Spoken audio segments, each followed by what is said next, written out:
there's too dramatic of a drop-off between Russell Wilson and anybody else they can plug in there at quarterback that no matter what you gave them in draft collateral, it's not worth it. Here's what I mean. Russell Wilson, let's just go ahead and say he's the third best quarterback in the NFL, okay? Just for argument's sake right now. Let's say it's Mahomes 1, Rodgers coming off an MVP performance, MVP season last year 2, and let's put Russell Wilson at 3. Let's just say that for the time being. That whatever the Seahawks get back, whether it's draft collateral and another quarterback, there's just no way they can replicate what Russell Wilson can bring them anywhere close. You can give them 3 number ones. They can use one of those number ones to acquire, say, Sam Darnold. But Sam Darnold to them is a far cry from, obviously, Russell Wilson.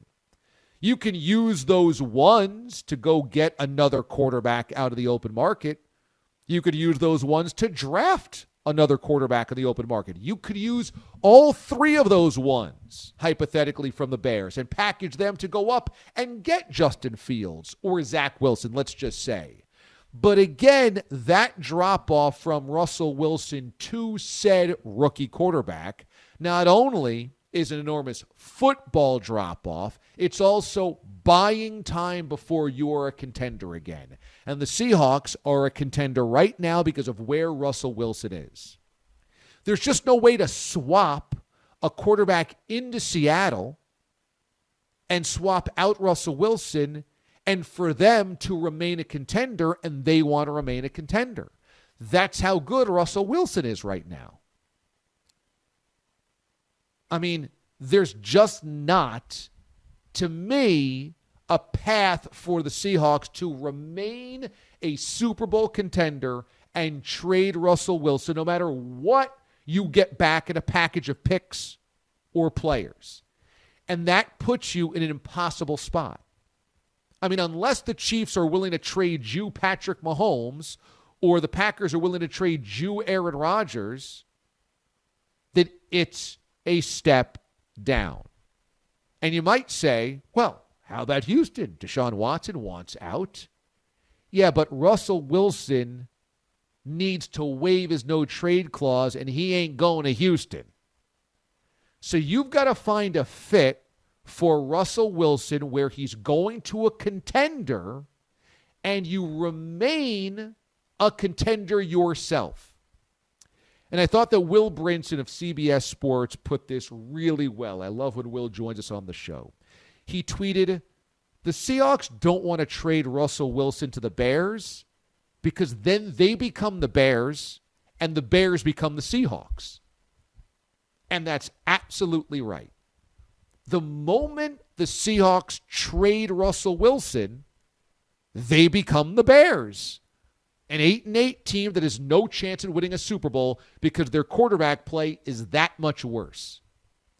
So, but the fact that they turned this down means that Russell Wilson's not getting traded.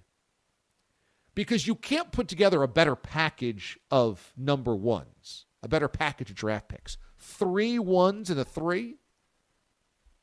I don't think anybody's going to give you 4 number ones. But even if they do, what the Seahawks are saying is that just a total package of picks doesn't help us. We're not interested in rebuilding the roster with ones. We're interested in trying to win a Super Bowl. And nobody can give them that opportunity by trading for Russell Wilson. So it just tells me that this is not going to get done. It's not going to get done. Not if they're going to say no to 3 number ones and 2 starters. And frankly, I don't blame them. I don't blame them at all. And here's why. With 3 first-round draft picks, okay? Now, note that the Bears draft picks are not great draft picks. The Bears draft picks are number 20 overall this year.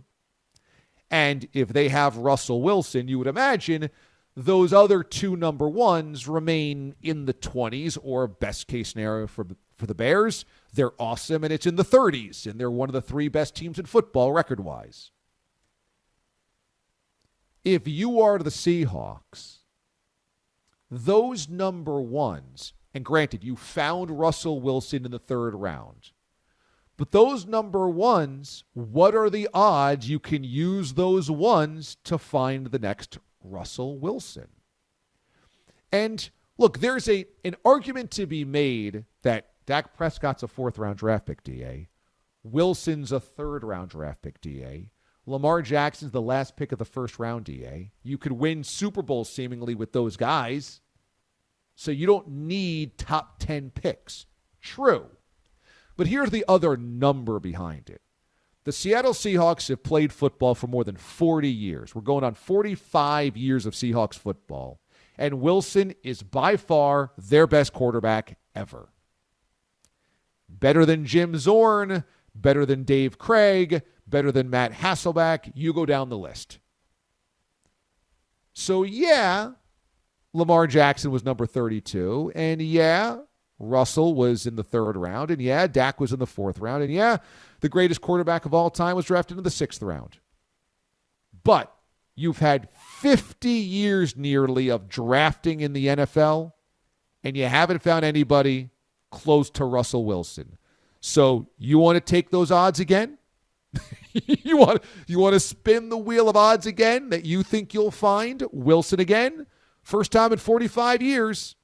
You want to do it second time in 45 years? And that is the damning odds behind it. It's the damning numbers and reality behind it. These guys, like the Texans with Deshaun Watson, the Texans have been around for 20 years, but they ain't never had anybody like Deshaun Watson.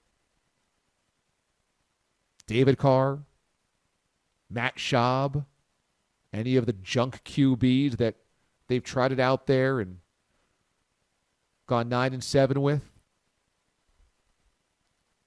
It's been 20 years. You think you're going to trade Deshaun Watson and find the next Deshaun Watson? You hit one for 20 years. You want the next one in 1 year? What are the odds behind that?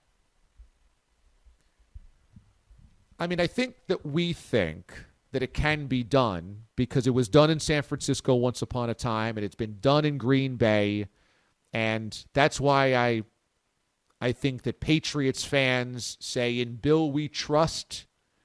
They'll find another. They'll find another. When in reality, finding Tom Brady again is never going to happen. You're never going to find the greatest of all time again. And you'd be lucky to find a Pro Bowl quarterback, let alone a Hall of Fame quarterback. You know, what is happening in Green Bay, like when they drafted Jordan Love, I laughed. Well, they did this with Aaron Rodgers going from Rodgers to Favre. Yeah, that's probably once in a lifetime that the Packers go from Hall of Fame quarterback to Hall of Fame quarterback.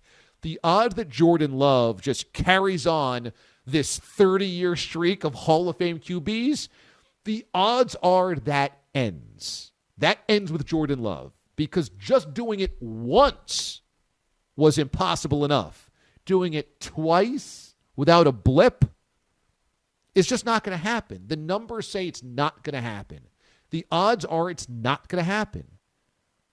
The Pittsburgh Steelers didn't directly go from Terry Bradshaw to Ben Roethlisberger, and they're maybe the best drafting franchise in the NFL's history.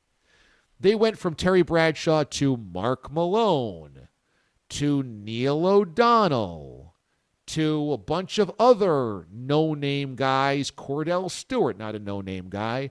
But before they finally got back into the swing of things and found another Hall of Fame quarterback. And this is the Steelers that do it pretty damn well.